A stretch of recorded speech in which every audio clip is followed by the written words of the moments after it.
Hello. Hi, My name is Tamara, my name is Alana. and you're listening to Podcast Primas.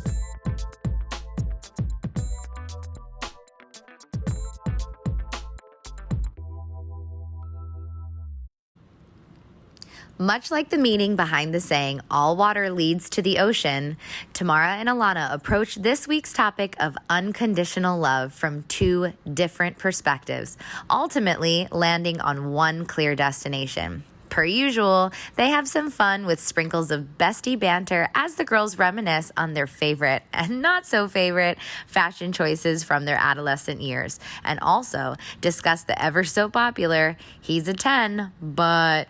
So kick back and join in on all of it. Hello. Hi. Is it kind of It's dark so or? nice. It depends on where you're going. You're like, hello. I mean, same thing. You've got that duality going about you, which I really love. I'm Love. into it. Just do the spirals. Let's open Kundalini up with spirals. some Kundalini spirals. Oh, we should actually open up. Come on, everybody. Kundalini with us. Kundalini. What? It's like, remember that Madonna music video and like the way she was like going like in, it's like a very like. No, I don't. Okay. Today we are talking about Conditional love and unconditional love. I believe that it is healthy to love conditionally, and that's going to be where I'm going to have my opinion come from. And I'm coming from the side of love should be unconditional, and I'll explain why.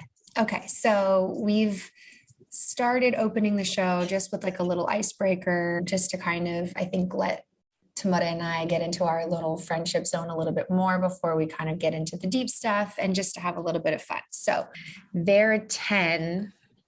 Like, think about your perfect person 10 in your brain. Do you have the image? Mhm. But they smoke cloves every time they drink. What's a clove?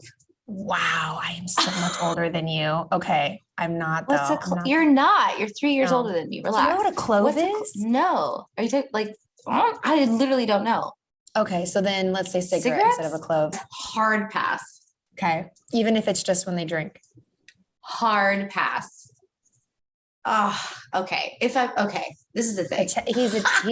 He's a 10. Everything else is a 10. How many does he smoke when he drinks? I'm gonna say 5. 5. Yeah, 5. After 3 drinks, he drinks 5. Or he smokes 5. 5 every time. Yeah. I really, really, really, really, and I don't use this word a lot, but I hate cigarettes. I hate them. Like, I would tell them how much it means to me that like they do not smoke all the weed in the world. Mhm. Even a spliff, sure. Spliffs make me nauseous. But no, oh God. Like a 10 to be my life partner and he smokes cigarettes. I'm sorry. That's like he goes down to a 2. 2. Yeah. Yeah. Okay. You They're a have to answer 10. the question. I mean, yeah. Okay. So if they're a 10 and they smoke 5 cloves every time they drink. See, I have questions about this. How often do they drink? They drink once a month. Once a month. Yeah. They're a 10 in every other place. Yeah. But he smokes 5. Make him like a 7, 6.5. Wow. If he's a 10 and everything else, like you got to give a 10 and everything else.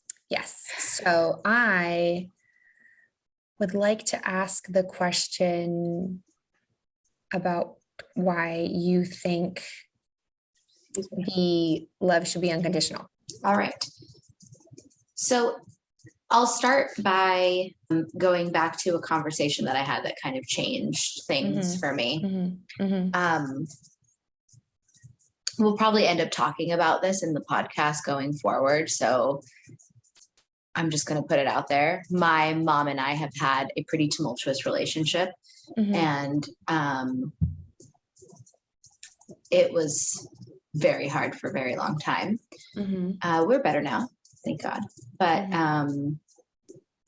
so I was talking to one of my students. I'm a fitness instructor, and I was discussing a situation that my mother and I were in, and she said the word, that's called conditional love.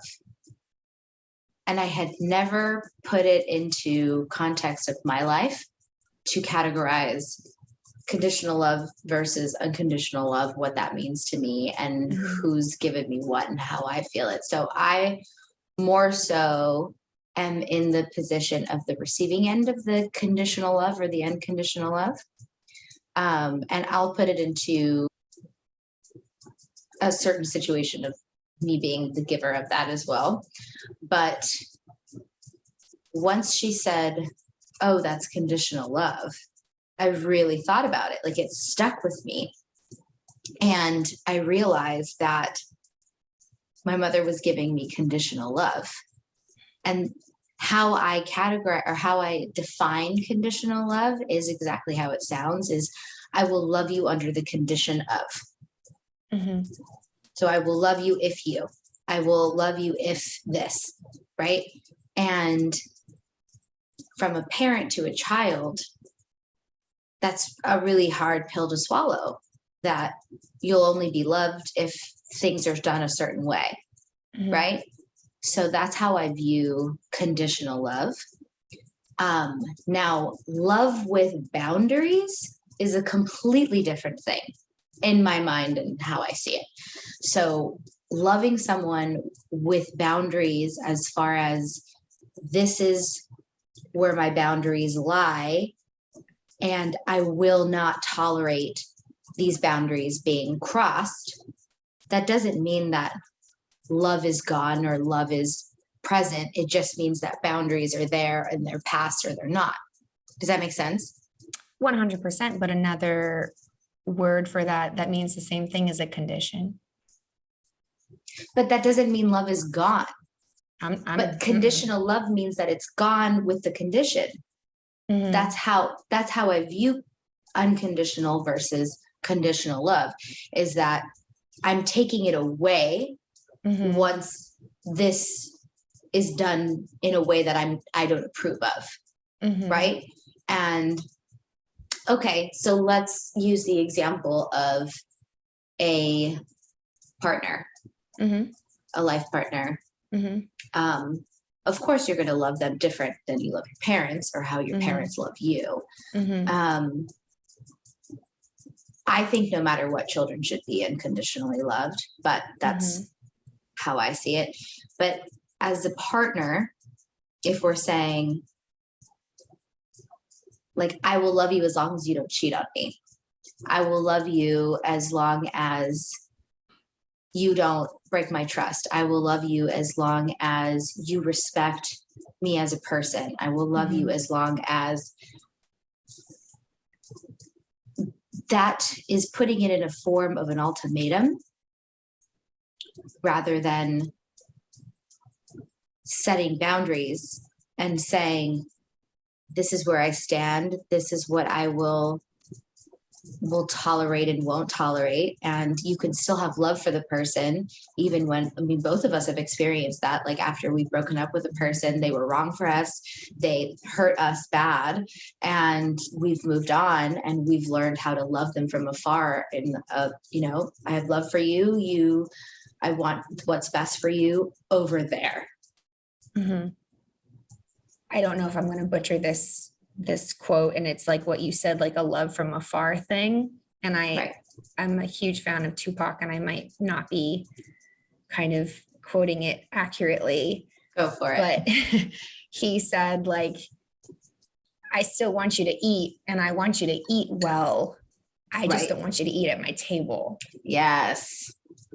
Like, I eat and eat well. Absolutely. Yeah. And that's more so for peace with yourself in those situations. There's no sense in holding on to any animosity towards anyone you work towards healing, and you don't ignore that those feelings are there. You work through it. But at the end of the day, the goal is always to follow that quote. I guess that's how I see it differently. And that condition means you're going to take it away if the condition isn't met. So it's more, I guess, of a threat and a ultimatum of how I define it. Okay. I get that. I see that. I guess the way you describe a boundary is how I describe a condition. I think our wounds with love are very different. And so it takes us to different places, wounds nonetheless. But yes, a love for your child, regardless if they act a certain way or they don't act a certain way, or they show up or they don't show up. Like, you can't remove yourself from the relationship of a child because they're not showing you the type of respect that you have a boundary for or a condition for. So love. Yes, I agree with you within the parent child relationship that it should always be unconditional, and there still should be boundaries, and there still should be open communication as to, you crossed a line, this isn't okay. Right. I don't allow this type of behavior in my life. At a certain extent, you need to set that expectation of, this is how you treat people or how I expect to be treated, even if you are a child. So yes, that makes sense that's your story and your background. And I completely understand that.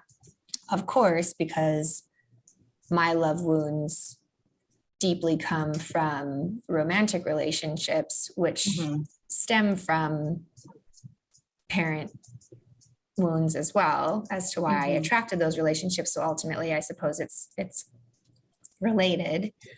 But my thought was in a partner relationship. And I think it's healthy to have condition, and it's not ultimatum condition, like, well, if you don't do this, I'm going to leave. I think it's like, you have a certain standard. And when you get together with your person, that's clear as like, this is my expectation, this is my boundary, this is my standard. And if this standard of treatment and care and respect isn't met, then I will no longer stay in this situation, because that's actually showing unconditional love for myself. Right. To not stay in a situation like that. So in the beginning, when I was thinking again of a romantic partner relationship, I think it's really just something I feel so strongly about teaching younger generation, or women even our age or older, who I still see stuck in really toxic relationships. And although there are toxic relationships on every level with all different types of relationships, I gravitate to those ones. And we're little girls being raised on, like, you unconditionally love your partner. Or you hear these love songs about, my woman stayed around and through all of my bad times, and now she's here, and I had a good woman because she stuck with me through all of my bullshit, and that makes her a good woman because she decided to take the back seat for God knows how long, and I may or may not make it back around, and I may or may not be a good man to her one day, but she's a good woman because she put up with my shit and she stuck around because of that unconditional love. I hear you. And so that was really my mindset coming into this. And it's such a toxicity in our culture, but definitely within our generation, it's getting better and better. Like even the Disney movies and all of the heroes in the movies being the females, and it not being a prince coming and saving themselves. And, riding up on the so horse. Awesome. And, which is so great. But I still powerful. See 100%. And I'm grateful for that. And I'm so stoked for that. But I still see so much of that programming, even in young girls, of like, my daughter's 7 and she still comes home thinking of like, oh, you know, the marriage and the this and the that and the princess. And like there's still that even without my influence. Society, even though it's getting better, it's still so strong. So just again, not only my personal experience in romantic relationships, but I have a little girl and she comes home with Totally. these things. So I think of like, no, I want to teach her about the condition, not that you don't want to wish them well and you say goodbye and I'm never going to love you again, but you Right. remove yourself and you know what you deserve. And if you don't get that, you leave, you don't Right. stay, and you don't be the good woman and put up with Absolutely. someone's toxicity and disrespect because society tells you that that's what commitment is. And that's what, you know, a successful relationship is. I think my goal is to change, and a lot of women's goals, and all of us, just the way that we're living our life. I don't know one woman in my life that isn't the message that we're sending. Yes. But again, that's what I hallelujah. Amen Yeah. to that. Yeah. So it really played into that for me. And I came at it just from one angle. You came at it from such a different angle. And there should be a radical unconditional love for yourself over everything else. Yeah. I'm else. so hearing that that's the message coming out of this, more so than unconditional love, having conditional love towards someone else. Practicing unconditional love for yourself is the biggest PowerPoint and the biggest force from this. Because once you have that unconditional love for yourself, then you won't deal with the bullshit. You won't put up with the accept. bullshit. No, Right. You won't. You won't. You just won't. And even with a parent figure, you've been really, really good at setting a boundary. And I can still see how it's difficult because you're not going to ever walk away from, I mean, you can. I mean, some situations are so bad now.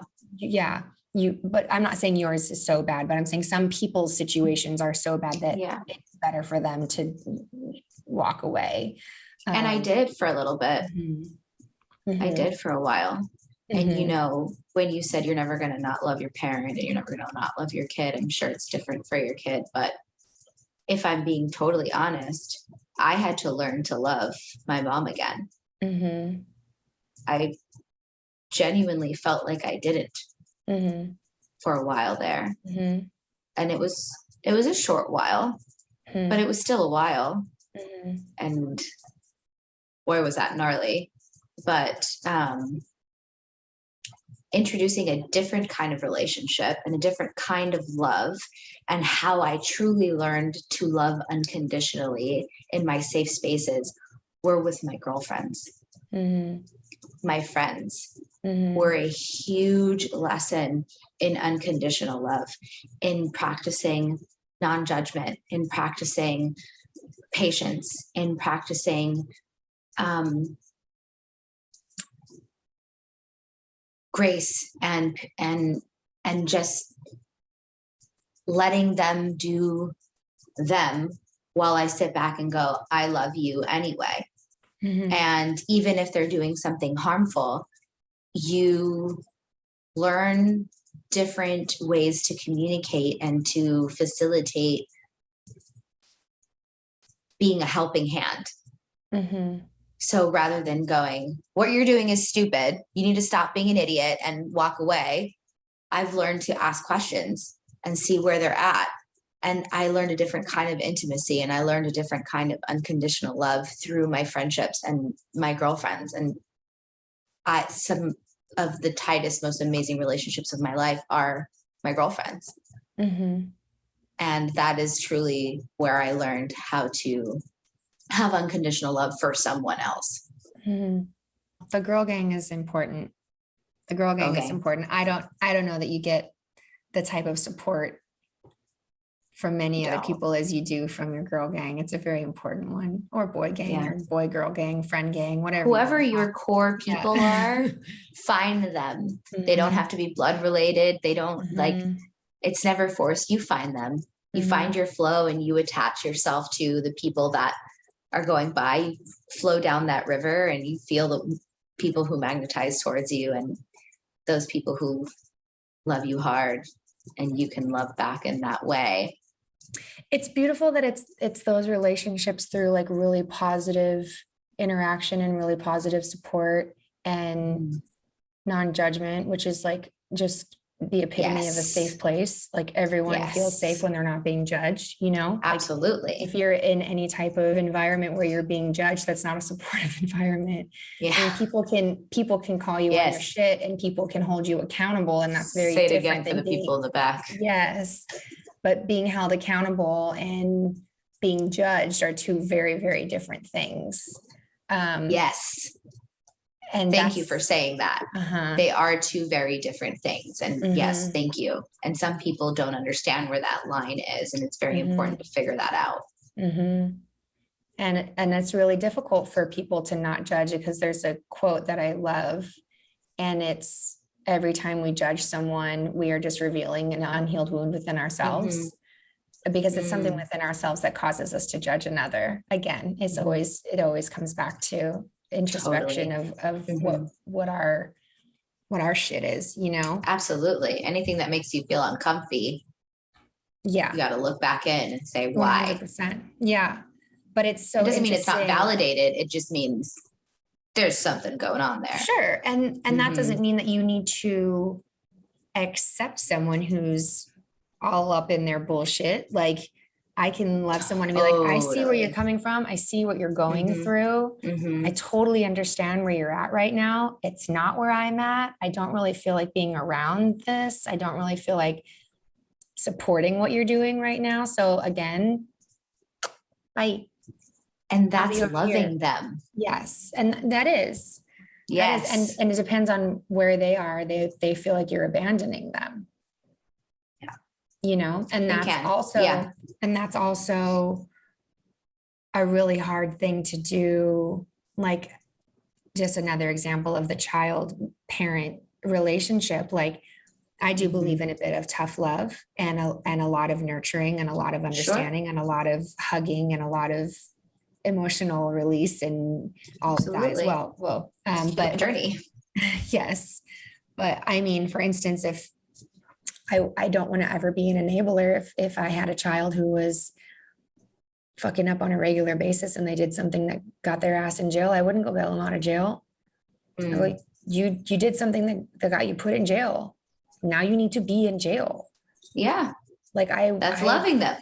Right. But again, to that person, because of whatever level of maturity, if you want to call it, or emotional understanding or whatever it may be, they may look at you and be like, you are abandoning me in my time of need. And they may think that I'm the worst parent in the world because I'm not bailing them out, or I'm not showing them compassion, or I mean, yeah, but that's, to me, that's not necessarily, I'd be hard not to judge your kid for that. 'Cause you'd be like, just any parent, you'd be like, what, you know, I'd have to really be in a really beautiful, harmonious place of myself to not judge my kid. But that's holding them accountable, you know? Yeah. And that's an extreme version of that. But you have to think of the extremes. Totally. And I think from parent to child, that is your job, is to hold them accountable. And this can go on into so many, like, now my brain is going into, you know, this is such a huge ass topic. I don't even know if I want to open this can of worms. We can tap it in. Yeah. But like, how having empathy for what someone's going through. I think the combination of having empathy, I think loving yourself radically and making sure that you're doing what's best for you all the time, even though you have empathy and understanding for someone else's situation. Yes. Holding your children, or, you know, whoever it needs to be in your life, accountable. Holding yourself accountable. For everything. Yes. And we all make mistakes. Sure. But when you make the same mistake more than a few times, that's a choice. That's not a mistake. Absolutely. Yes. Anyway, great talk. Good talk. Good talk. One of our shorter ones, but I like this. I like it. It's some fine. Ones, some shorter totally ones. Good. Yeah. Your hair looks I got a 5 a.m. fabulous. workout. Thank you. It's done by my girlfriend Kendra here in Santa Clarita. Yes, Kendra. Yes. Shout out to Kendra. Shouting it Shout all out to out Kendra. to Kendra. Yeah, she did a fantastic job. This lighting doesn't totally show it, but like, woo, she did such a great job. This is 50% humidity in the desert. Very Everyone's hating it because normally we don't have any humidity. And I'm like, thank the Lord. I don't wake up in the morning with scales on my I skin. am here for these curls, honey. Yeah. I am Oh, here love for my it. curls. I'm into it. It's great. It's great. You look super cute. Oh, thanks. Oh, thanks. My tie-dye shirt. I got all my, can I say this on? I can't. A wonderful product on my face. Say it. Dermatology. That's right. It's a wonderful skincare line. And I have some of amazing skincare line. Yes. I have my needleless serum that I put on my face. I ran out of my under eye one. And then I have my vitamin C and E, I believe you gave me as well. CE ferulic. And I have my nighttime, my heavy moisture on top of that. The peptide night cream. I love it. It's the one. Thank you. So thick and rich and creamy. It is. I love me a thick cream. Love me a thick few things. You're like Tamara's thighs. Oh, girl, you and me both. Oh, yes. Dermatology, medical grade skincare. Great stuff. We have permission to say this, which is why we're Of course we do. Away. I know people. Yeah. I'll ask you one more question. Please do. Of all the fashion trends that came and went in your high school years, which one did you love the most and which one did you hate the most in hindsight, like looking back now? Okay. I loved my bell bottoms. I was known for always wearing crazy pants in high school. I always had like crazy printed striped. I had even like these cow printed pants, but I loved my bell bottoms. They were my favorite. Mm-hmm. What I hated. Hate is a bad word. I should say dislike. I'm sorry. That makes me what I disliked the most. The makeup.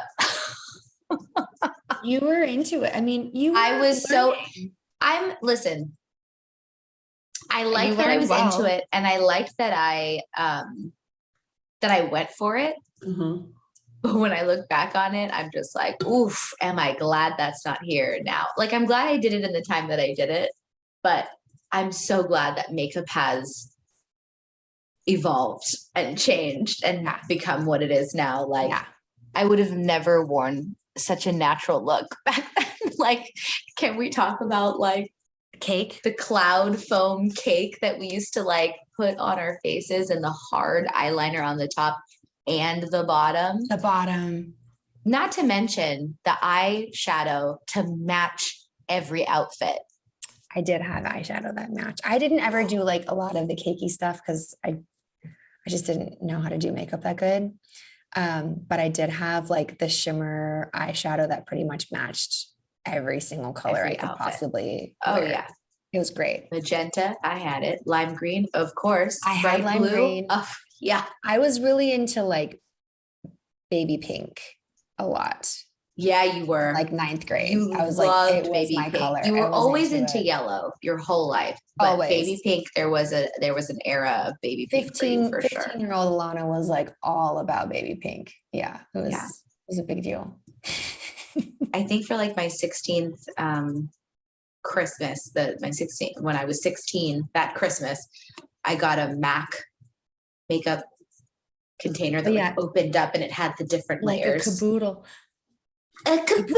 Are back.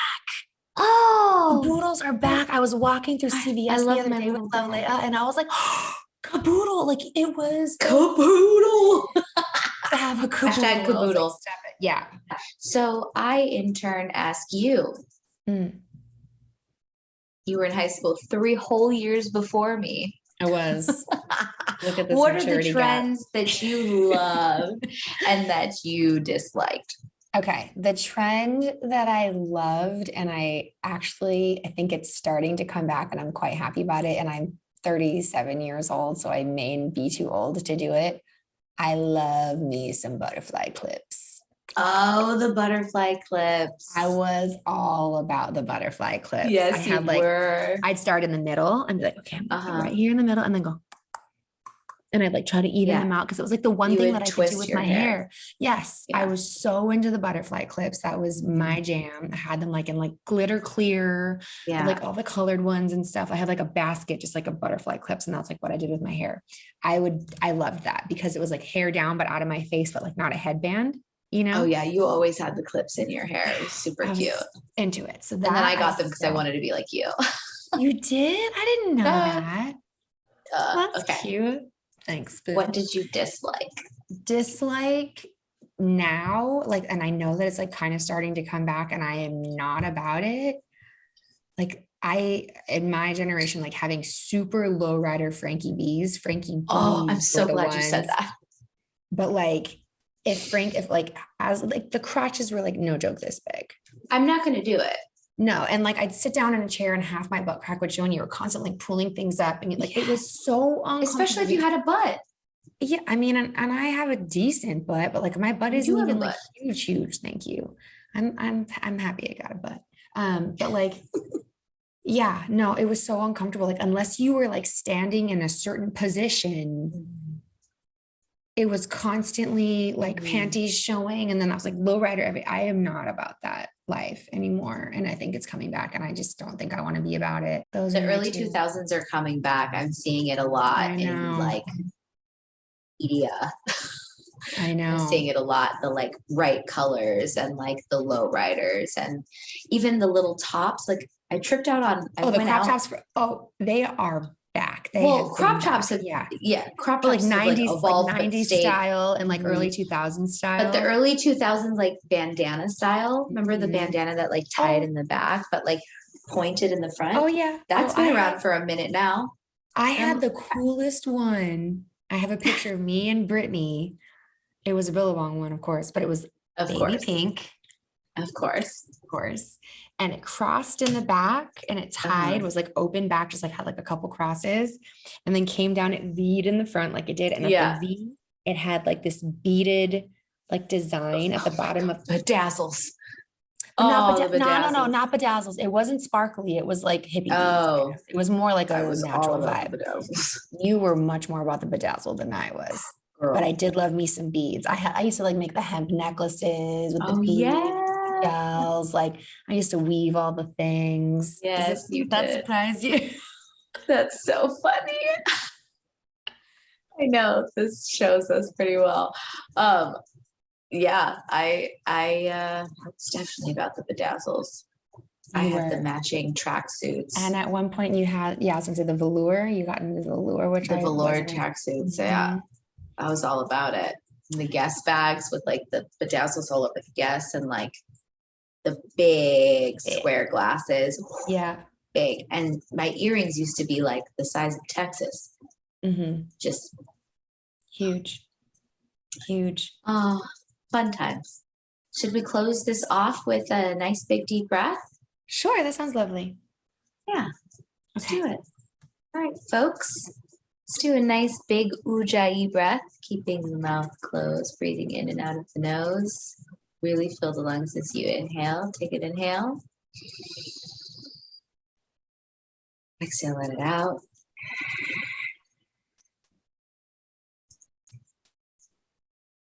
I hope you enjoyed our talk today. Come back and check us out in the future. Podcast Primas. We've got an Instagram also. Please go check us out there.